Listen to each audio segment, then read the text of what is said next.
everybody, I'm Robin, and these are my reflections. And today I am here to do the top tarot trumps tag. Now, I'm not going to hustle backwards. I'm going to start at the High Priestess because the High Priestess is the last video I saw on Masha's channel when I just peeked over there just now. The last one I saw was the High Priestess, so we're just going to start at the High Priestess. I'm running late with this tag. I wasn't going to do it, to be honest, because I just thought I've done this before on my Instagram page, and it was stressful. It was stressful to find all of the favorites, and I just don't want to do it. I don't want to do it. I like to keep it light over here on YouTube. I don't like to do things that stress me. But I was watching Clementia's at Clementia's Creative Cartomancy. I'll link her video below. I'll link Masha's video below as well. Um, I was watching her, and she was doing the magicians, and she was saying that it was stressing her too, and she's just going to show you what's on her table. And I thought that's a perfect way to do this, so that's what I'm going to do. So today I'm just going to present to you some high priestesses that I like from the decks that are currently on my table. So it'll be sort of like an at present, as well as a top tarot trumps. It'd be like a mix. I thought that'd be cool. Yes. So thank you to Clementia for the idea. I'm really excited to be able to participate in this now that I don't feel stressed about it anymore. So let's get started. The first two that I'm going to show you are some pop culture references. It is award season, so I have quite a few of my pop culture decks out right now. And so what I did was I just kind of combed through the decks, and I looked at the High Priestess cards, and I picked the first five that I liked. Once I got to five, I stopped looking through them. So so it was just real low key, but I like these two a lot. And I think that Lydia Dietz, this is from, oh, I didn't tell you where this is from. See, I'm getting a little loosey-goosey here. This one is from the movie Tarot. And this one is from the Estrella Tarot. I actually have the boxes out for these. So this one, I liked Lydia Dietz as the High Priestess in the movie Tarot because, I mean, we're talking about the High Priestess. We're talking about somebody who is like the strong silent type. She can keep a secret. And she's just kind of going to be that sort of mysterious, hard to kind of get into the back of her mind sort of person. And I love Lydia. If you've seen Beetlejuice, you know that she was very sort of, that sort of quiet person that would probably get lost in the back of a classroom, gonna wear a hoodie, never gonna talk to anybody kind of person, but she knows things. She could see the ghosts even when other people couldn't, right? And she just had that intuition that other people didn't have. So I like that. I also love that she's holding the handbook for the recently deceased, because I feel like that is the High Priestess of books. It's like that's the book that's gonna hold all the secrets but only give you half of them, right? It tells you some shit, but not enough to really kind of get you by unless you earn it, right? So I kind of like, if you've seen Beetlejuice, I think you might agree that this is a good choice for a High Priestess. And this is Marie Laveau over here in the Estrella Tarot. I like the way she is sort of sitting here with this book, looking very isolated, looking very secretive. If you're not aware of who Marie Laveau was, she was a actual priestess, a voodoo priestess who lived in New Orleans some time ago. And she, I think, is a perfect choice for a High Priestess in a deck like this. I loved to see her here. So yeah, I love this one. She just embodies all the things. I mean, it was her job to embody the High Priestess, right? It's her job to protect what needed to be protected and to teach what needed to be taught.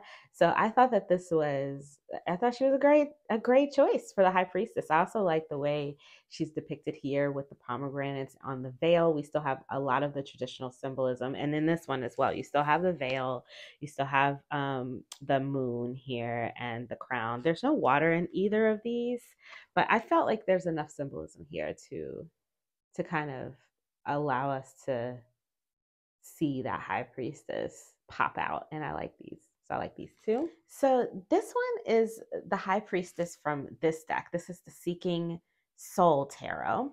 And I like this one because She looks like a high priestess to me. I like, first of all, I just think this deck is beautiful. I like the composition. I like the color palette of this. I like that she has her little owl. Let me put this down so I'm not shaking it around. I like that she has her little owl familiars here. And she's chosen the black one and the white one to kind of give you that duality that you would see in a in a traditional high priestess card, I should say. But she looks like someone who garners respect, right? Like she knows things, and she looks open enough for me to go ask her, but also as if I need to make sure I get my questions together and ask her with respect, right? She does look like a guardian. She looks like she's guard because the priestess is the guardian of secret knowledge. Sorry, it's hard for me to talk right now, apparently.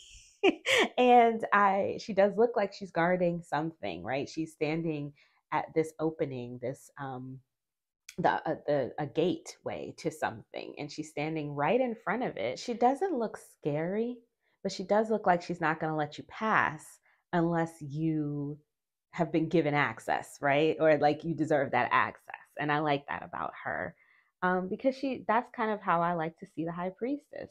I like to see her to be sort of um, powerful with this power that demands respect. And I also like to see her seem a little mysterious. And that's what she looks like here. I also really love the color palette on this and the line work. So love this one. This is the High Priestess from the Super Lunaris Tarot. I love to see this one when it pops up. She looks like she knows things, and she knows better than to let you know if you're not ready, right? I like the age on her. I love the age. I'm happy to see a crone here on this card, and someone who looks like they've lived, so they know through living, so that she's connected. It's almost as if she's ready to step into the next world, but she is still living in this world, and she's so close that she is connected spiritually to it, so that she can then be that conduit. Love that she's wearing this coat of stars. I really love I like this card. I like this one. I like this deck anyway, but yeah, especially this card. This is the High Priestess from the Super Lunaris Tarot. And the last one I'm going to show today is this one. This is the High Priestess from the Victorian Romantic Tarot. Now, I don't normally like a High Priestess to be nude. I'd like her to be covered up, to be honest. I prefer her to be covered up. But this one I enjoy because I think it's meant to represent either some sort of a sorceress or maybe an oracle. And I think that that is a wonderful representation for the high priestess, right? Especially if this is like the oracles that we know about from Greek mythology who speak in riddles and you have to kind of work for it a little bit, you know. I also like the idea of her. I like the idea of this being something that should be covered becoming uncovered here, because it gives you that sort of openness of the high priestess that I don't normally see in a high priestess, maybe because I do always like to see them covered, so I choose decks that have them covered.